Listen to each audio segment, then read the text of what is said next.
नमस्कार। अंतर्राष्ट्रीय खबरों के हमारे इस कार्यक्रम में आपका स्वागत है। मैं हूं चंद्रशेखर जोशी।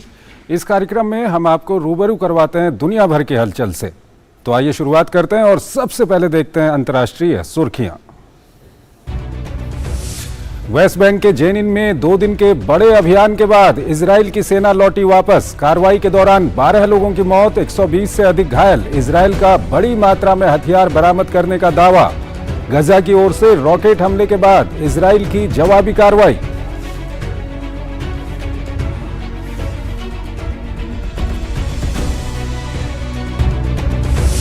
आईएईए प्रमुख ने फुकुशिमा परमाणु ऊर्जा संयंत्र का किया दौरा। समंदर में जहरीला पानी छोड़े जाने पर ग्रोसी के सुरक्षा आश्वासन के बावजूद पड़ोसी देशों ने जताई चिंता। जापान सरकार अगले महीने छोड़ना चाहती है पानी।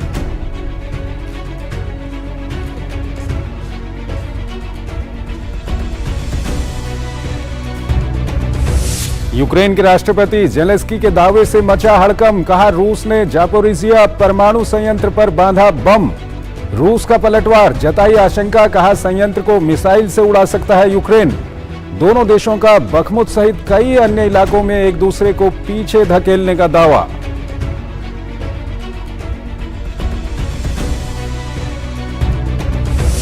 संयुक्त राष्ट्र की फैक्ट फाइंडिंग टीम ने ईरान सरकार से फांसी और बड़े पैमाने पर गिरफ्तारी व हिरासत पर विराम लगाने का किया आग्रह। पिछले साल हुए देशव्यापी विरोध प्रदर्शनों में शामिल कई लोगों को अब तक दी जा चुकी है फांसी।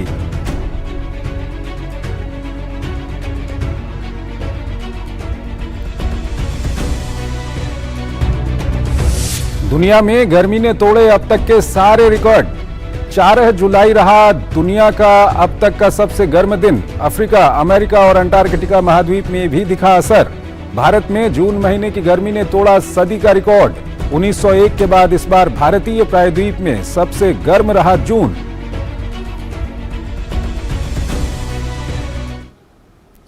और आइए अब आपको लिए चलते हैं एशिया की ओर।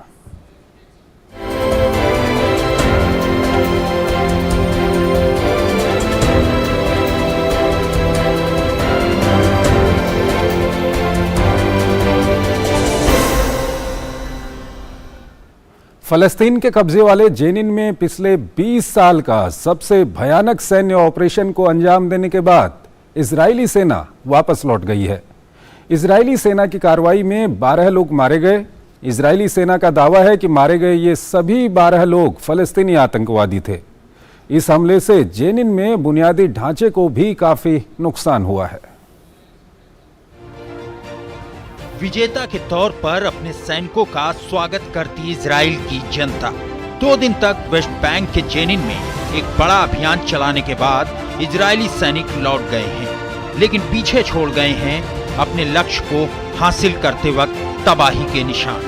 इजराइल ने अपनी कार्रवाई को आतंकियों के खिलाफ अभियान बताते हुए सोमवार को जेनिन शहर पर धावा बोल दिया। हालांकि उसने लक्षित आतंकियों को निशाना बनाने का दावा किया है। बावजूद इसके जेनिन की फिजा में धुएं का गुबार 2 दिन तक छाया रहा। इजरायली सैनिकों की भारी तैनाती और रह रहकर आती गोलीबारी की आवाज की डर से बड़ी संख्या में शिविर को छोड़कर लोग भाग खड़े हुए। इस अभियान के तहत ड्रोन हमले किए गए और बख्तरबंद बुलडोजर का इस्तेमाल किया गया। इजरायली सेना ने हथियारों की प्रयोगशाला और भंडारों को बरामद करने का दावा किया है। इसके अलावा बड़ी मात्रा में बंदूकें, गोलियां, विस्फोट उपकरण और सुरक्षात्मक जैकेट भी बरामद करने की बात कही है। ये हथियार कुछ ठिकानों, एक मस्जिद, गड्ढों और वाहनों से बरामद किए गए हैं। इजरायली सेना का दावा है कि हमले में मारे गए सभी 12 फिलिस्तीनी पुरुष और किशोर लड़के आतंकवादी थे। वहीं फिलिस्तीन के स्वास्थ्य अधिकारियों की ओर से 120 से अधिक लोगों के घायल होने की बात कही जा रही है। इजरायली सैनिकों के शहर से बाहर जाते वक्त गाजा से 5 रॉकेट दागे गए। जवाब में इजराइल ने फिलिस्तीनी क्षेत्र में हथियार भंडारों को निशाना बनाकर हवाई हमले किए। सेना का बड़ा जमावड़ा था। हमारे ऊपर से भारी गोलाबारी हो रही थी। सभी शिविर की ओर से फायरिंग कर रहे थे।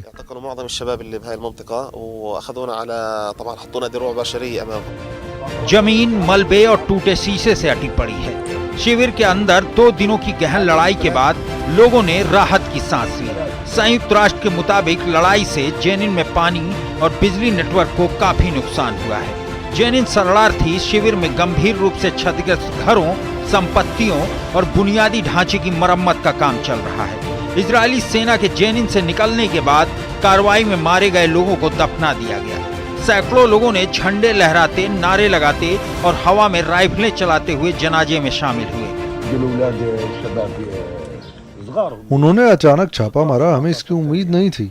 हमने विमानों को हमला करते देखा। हम घर के अंदर रहे, लेकिन फिर उन्होंने बिजली काट दी और फिर पानी की टंकियों से हमारे ऊपर रिसाव शुरू हो गया।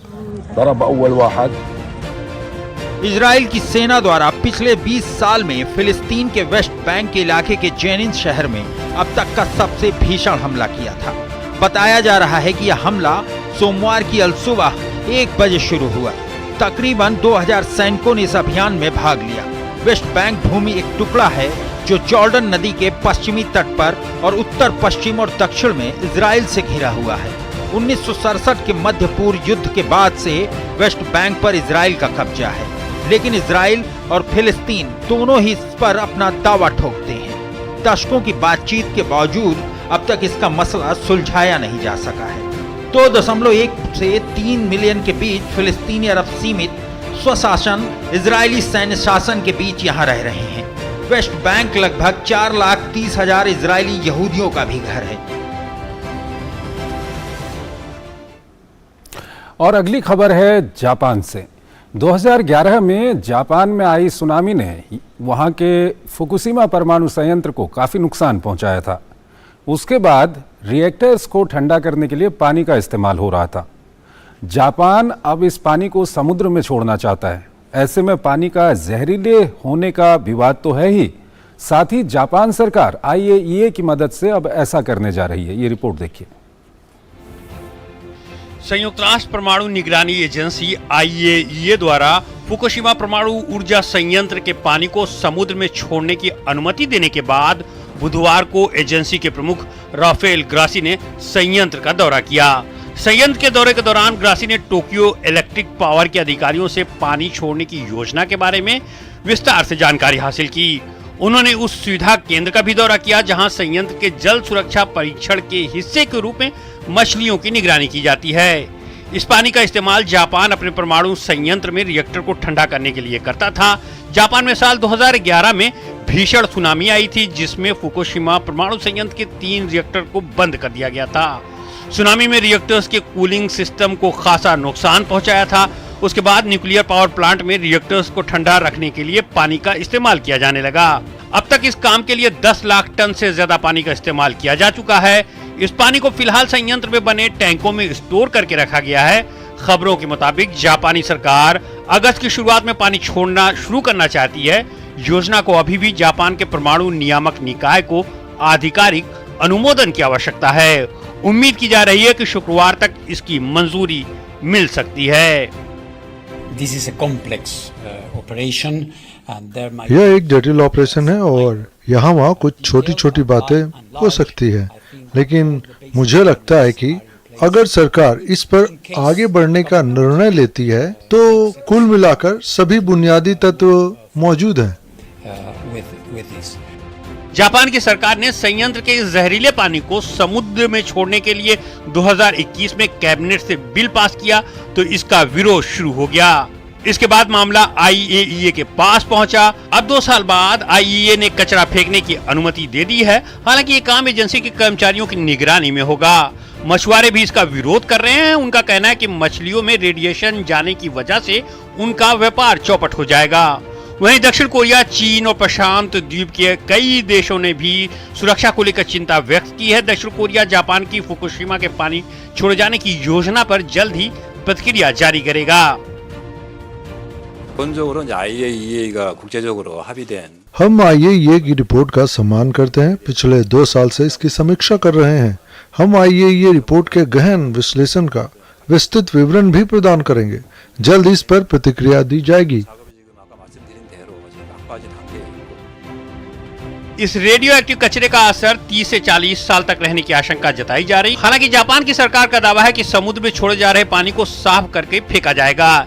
इसलिए इस पानी से समंदर पर कोई असर नहीं पड़ेगा। हालांकि जानकारों के मुताबिक पानी में फिर भी ट्राइटियम के कण मौजूद रहेंगे। ट्राइटियम एक रेडियो एक्टिव मटेरियल होता है। यह हाइड्रोजन का आइसोटोप है जिसे पानी से अलग नहीं किया जा सकता है।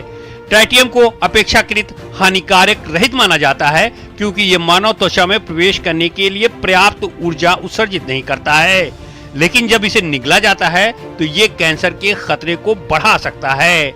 जल निपटारे की इस प्रक्रिया को पूरा करने में सालों लग सकता है। जलवायु परिवर्तन का असर अब दिखने लगा है। बढ़ती गर्मी से पूरी दुनिया बेहाल है। 4 जुलाई पृथ्वी का सबसे गर्म दिन रहा। ये रिपोर्ट देखिए।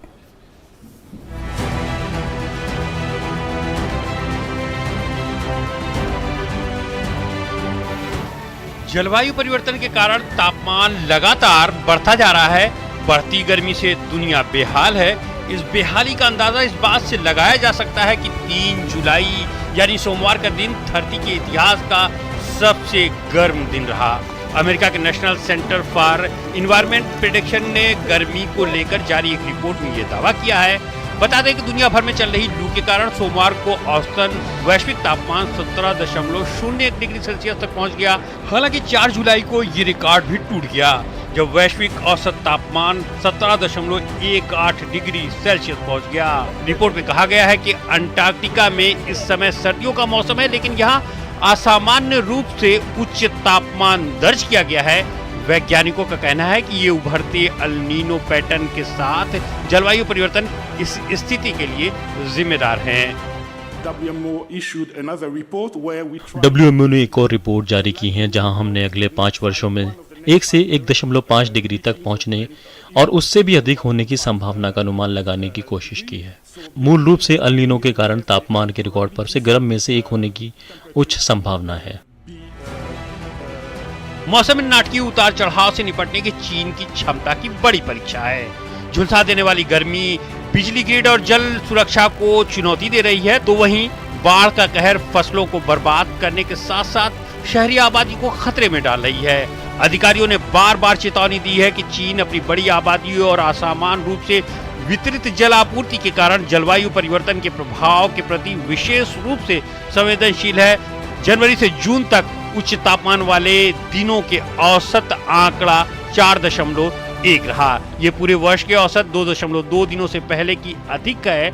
जुलाई और अगस्त में तापमान के और बढ़ने का अनुमान लगाया जा रहा है। जून में औसतन तापमान 21.1 सेल्सियस रहा, जो 1961 के बाद सबसे अधिक है।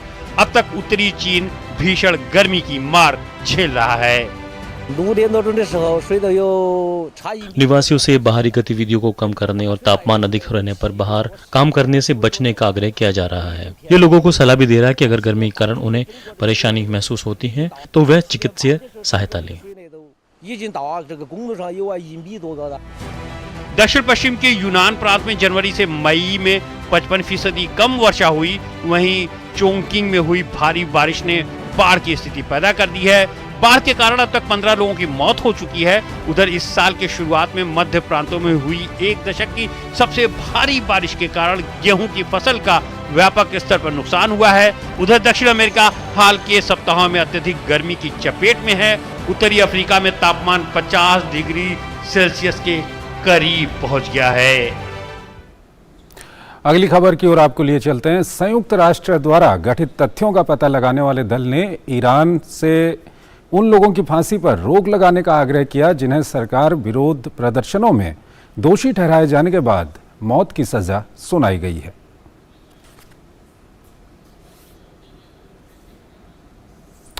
हांगकांग के लोकतंत्र समर्थकों के खिलाफ जारी किए गए वारंट के 2 दिन बाद पुलिस ने विदेश में रह रहे कार्यकर्ताओं की मदद के आरोप में 4 लोगों को गिरफ्तार किया है। चारों लोगों पर विदेश भाग गए लोकतंत्र कार्यकर्ताओं की मदद के लिए ऑपरेटिंग कंपनियों, सोशल प्लेटफॉर्म्स और मोबाइल एप्लीकेशन से धन प्राप्त करने का संदेह है। दक्षिण कोरियाई सैनिकों ने उत्तर कोरिया के जासूसी उपग्रह का मलबा बरामद किया है। यह उपग्रह मई में असफल लॉन्च के बाद समुद्र में गिर गया था। उत्तर कोरिया ने पिछले महीने अपना पहला सैन्य उपग्रह लॉन्च किया था, जो असफल हो गया था। उत्तर कोरिया के इस मिशन लॉन्च के विश्लेषण के बाद दक्षिण कोरिया और अमेरिका के विशेषज्ञों ने बताया कि जासूसी उपग्रह के रूप में इसकी कोई सैन्य उपयोगिता नहीं है। एक छोटा सा ब्रेक लेते हैं। जन औषधि केंद्रों पर मिलने वाली दवाओं की कीमत बाजार में जो दवाएं मिलती हैं उसी क्वालिटी की, लेकिन जन औषधि केंद्र में 50% से 90% तक उसकी कीमत कम होती है। भारतीय जन औषधि परियोजना के अंतर्गत अब तक देश भर में हजारों जन औषधि केंद्र खोले जा चुके हैं, जहां पर 1800 से अधिक दवाइयां और 285 सर्जिकल उपकरण बहुत ही कम कीमतों पर उपलब्ध हैं। अधिक जानकारी के लिए जन औषधि सुगम मोबाइल ऐप को डाउनलोड करें या टोल फ्री नंबर 1800-180-8080 पर कॉल करें। स्वागत है आपका ब्रेक के बाद, और आइए अब चलते हैं यूरोप की ओर।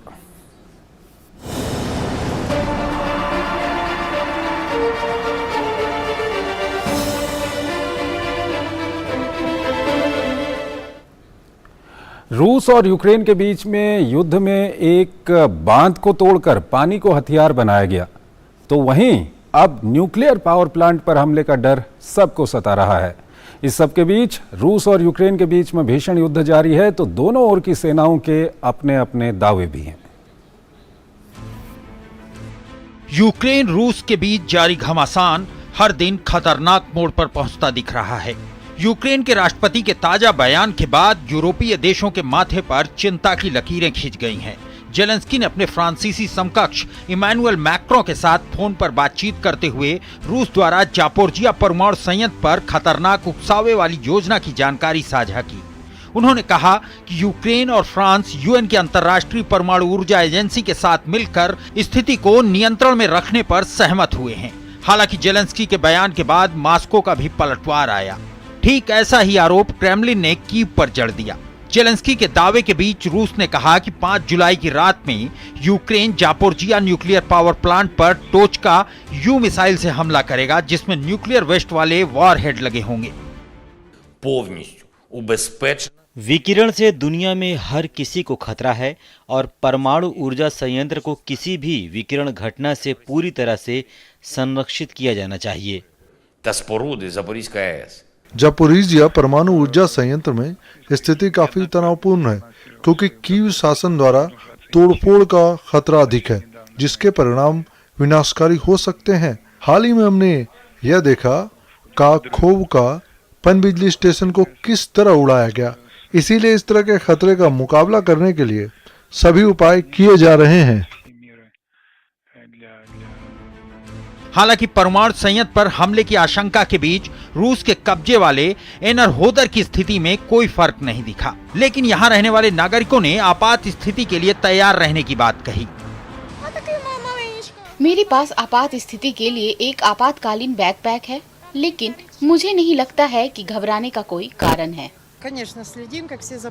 अगर यूक्रेनी अधिकारियों ने बड़े पैमाने पर निकासी की घोषणा की तो वह जापोरिजिया छोड़ देगी। बहरहाल पूर्वी यूक्रेन में स्थिति काफी तनावपूर्ण बनी हुई है। दोनों देश बखमुत सहित कई अन्य इलाकों में एक दूसरे को पीछे धकेलने का दावा कर रहे हैं। यूक्रेनी सैनिकों ने वीडियो जारी कर बखमुत में रूसी सैनिकों को कड़ी टक्कर देने का दावा किया, तो रूसी रक्षा मंत्रालय ने यूक्रेन के कई हमलों को विफल करने की पुष्टि की। लंबे समय से स्पेन से अलग होने का सपना देख रहे कैटालोनिया को उस वक्त करारा झटका लगा जब यूरोपीय संघ की जनरल कोर्ट ने बुधवार को आजादी की मांग कर रहे अलगाववादी नेता कार्ल्स पुइगडेमॉन्ट की एमईपी सदस्य के रूप में मिली कानूनी छूट छीन ली। लंबे समय से स्पेन से अलग होने का सपना देख रहे कैटालोनिया को उस वक्त करारा झटका लगा जब यूरोपीय संघ की जनरल कोर्ट ने बुधवार को आजादी मांग कर रहे अलगाववादी नेता कार्ल्स पुइगडेमॉन्ट की एमईपी सदस्य के रूप में मिली कानूनी छूट छीन ली गई। अदालत के फैसले को अलगाववादी नेता पुइगडेमॉन्ट के लिए एक झटका माना जा रहा है।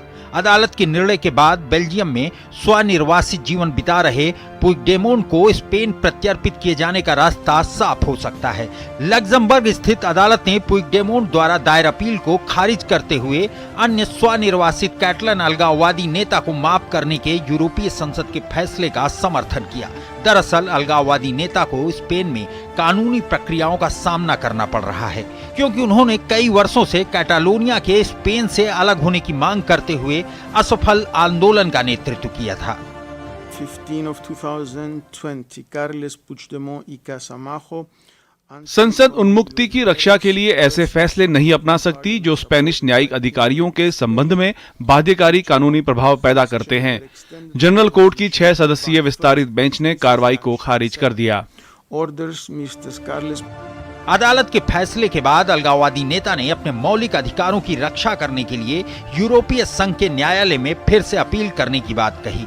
संवाददाताओं से बात करते हुए कार्ल्स पुइगडेमोन ने कहा कि जनरल कोर्ट द्वारा उन्हें यूरोपीय संसद के सदस्य के रूप में मिली कानूनी छूट से वंचित करना उन्हें राजनीतिक रूप से प्रताड़ित करने जैसा है।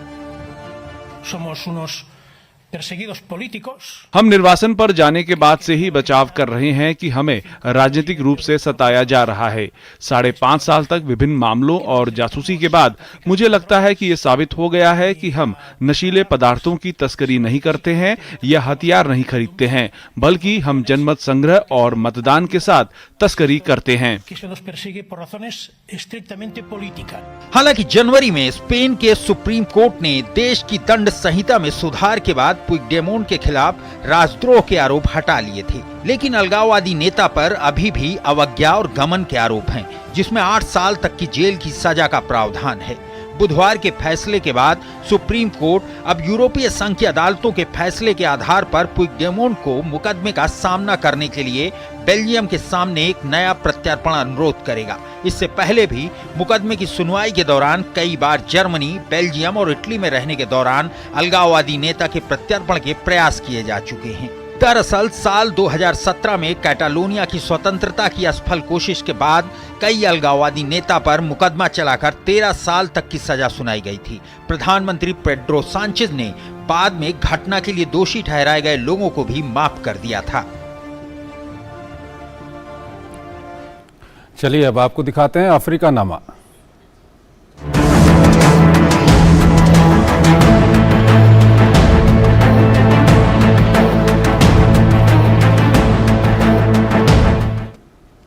विश्व स्वास्थ्य संगठन ने 12 अफ्रीकी देशों को पहली मलेरिया वैक्सीन की 18 मिलियन खुराक आवंटित की हैं।